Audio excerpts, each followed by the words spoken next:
наверное, не слышим, на позициях они были. Вот ответьте.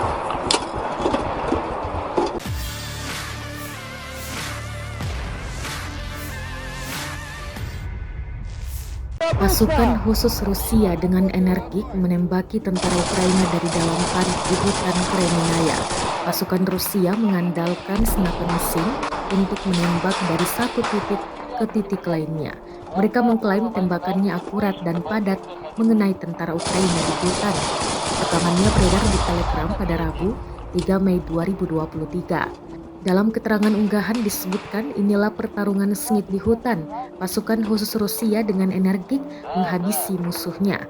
Sayangnya total kerugian dari pihak Ukraina tidak dirincikan. Tidak diketahui pula jumlah tentara yang gugur dalam pertempuran ini. Apa yang awalnya disebut Presiden Rusia Vladimir Putin sebagai operasi militer khusus itu ternyata menjadi perang berkepanjangan yang kian berlarut-larut. Korban terus berjatuhan sejak 24 Februari 2022 dan kerugian dari kedua negara sangat besar akibat perang.